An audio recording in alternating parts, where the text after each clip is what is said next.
Okay, hello, I'm back. Okay, this is a quick one. So link sentences, very very similar to your topic sentence.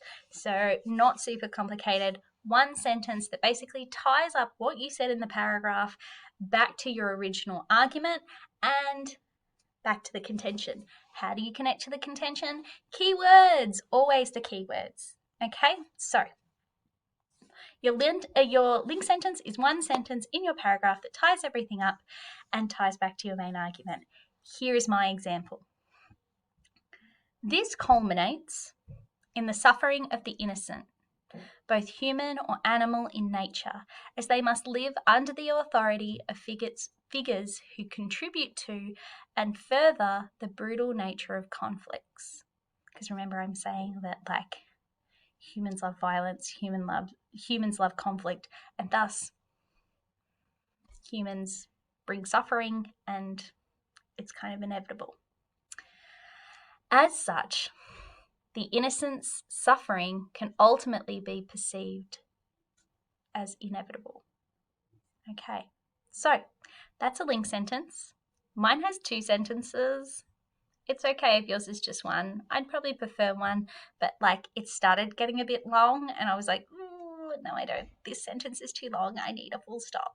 So I went in and kind of added a full stop, which actually is another good little tip that I would thoroughly recommend that you do. Make sure you proofread aloud, okay, so that you can hear when your sentences are getting too long, too wordy, that it's blah, blah, blah, that it sounds bad. Okay, a lot of the time you'll know if punctuation's missing when you read it aloud because you speak properly. Well, I hope you do.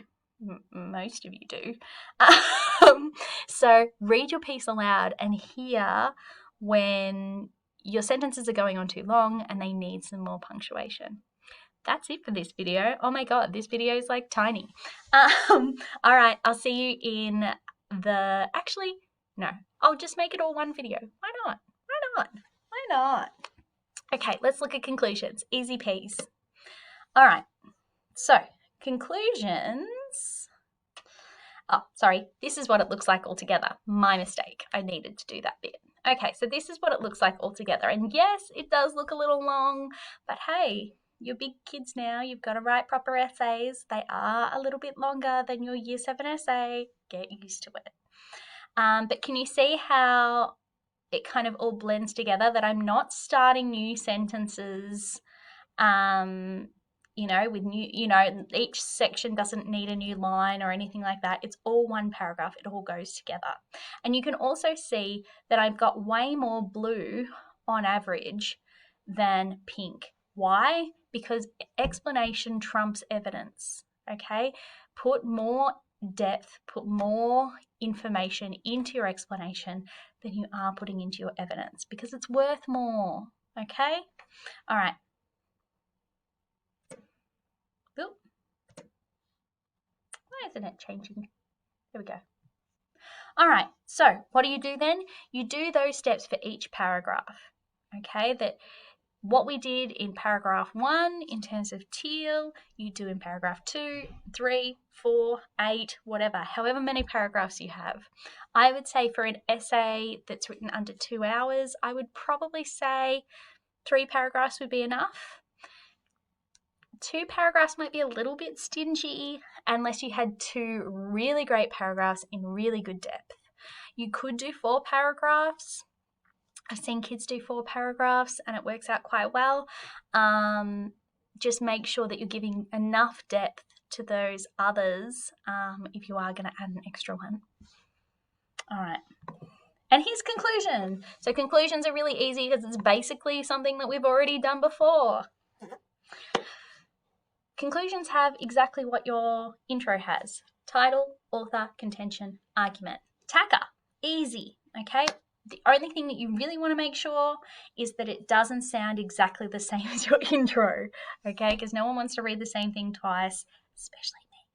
So what you want to do if you are somebody who maybe you're running out of time and you're just like, oh, I'm going to write something for my conclusion, I can't think, my brain's not working.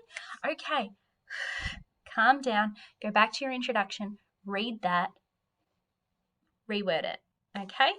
But if you're feeling kind of calm, you can have a little bit of fun with it and, just have a bit of flair.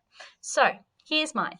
Ceridwen Davies, Only the Animals, presents suffering and conflict as intrinsically linked, leading to the inevitable nature of suffering. Remember, that's the question, inevitable suffering.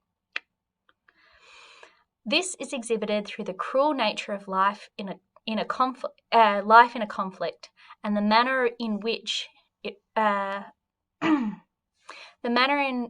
which all become consumed by its violent nature. Further, the suffering experienced as a result of the inevitable separation of man and beast demonstrates the anguish that such connections end in. Remember, because all animals die and then we're separated. Finally, the manner in which conflicts exacerbate the cruel aspects of humanity ultimately results in suffering. Okay? Title, author, contention, arguments. Remember, mine was contention and arguments were like linked, one in the same. So I only need that. Right. Ladies and gentlemen, it has been an absolute pleasure. Things that I would give as final tips: proofread aloud so that you can hear when you are doing wrong, getting drafts in and getting your work checked over by your teacher. And I guess the last thing would be use these structures. Use the tips that I'm giving. I mean, I'm going to all this effort making these things. Make sure you're using them, okay? Do not free range. You are not ready yet. Have a gorgeous day. Bye.